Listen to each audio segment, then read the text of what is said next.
Imagine you're on the fourth day of a 2-week vacation at a peaceful tropical island resort. You've escaped from your usual world.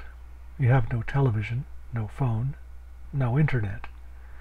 Your friends can phone the resort's front desk if there's an emergency, but apart from that, you're cut off. So you've been swimming most of the day, you've eaten an hour ago, and there's 30 minutes of daylight left. You're lying on the beach, looking out at the ocean. Ah, relaxation, peace, and silence. Well, not exactly silence, because there's the wind blowing and the waves are lapping on the shore. There's an occasional snippet of music drifting in from the resort, off in the distance. But inside you, there is silence.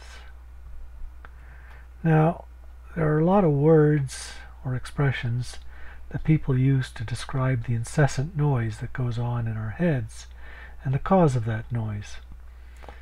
Some of these terms are discursive mind, ego, mental chatter, mind, monkey mind, self, thinking, or thought.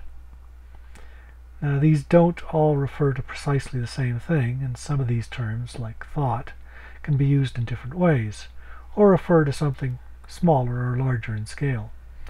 In any case, most of us know the difference between a preoccupied brain and a calm, quiet one.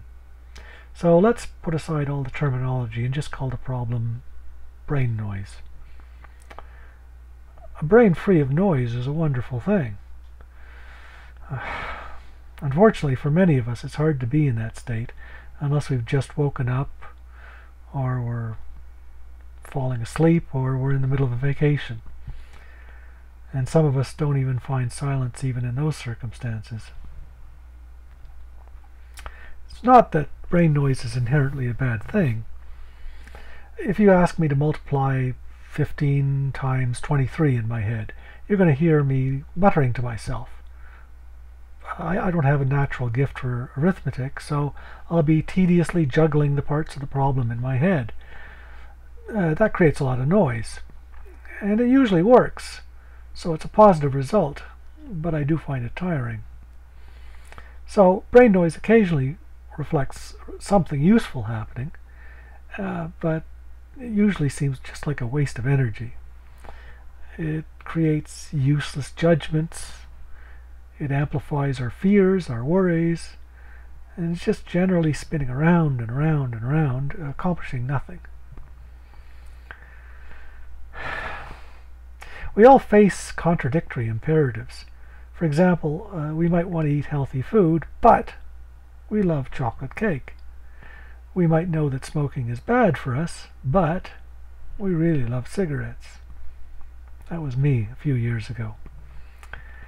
We might think that our single vote is insignificant, but we do want to participate in the process. There's all sorts of this but that situations in our lives. Our minds are tempted to try to resolve these one way or the other, but this is usually a waste of energy. We know this cyclic thinking is bad for us, but we have the impression that other people have resolved all their difficulties by thinking things through. Well, sometimes they do, but usually they don't.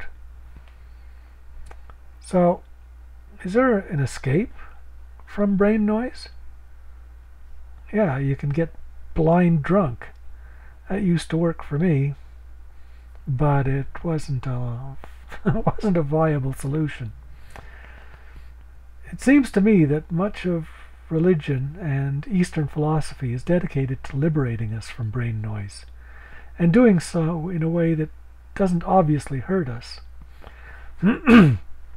Unfortunately, most religion requires us to believe in invisible people, and most Eastern philosophy asks us to dedicate huge chunks of our lives to seeing what's right in front of us.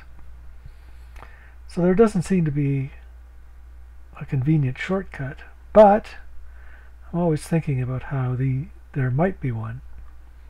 And yes, you caught me. It's still more of the this but that stuff. More brain noise. It's insidious, isn't it?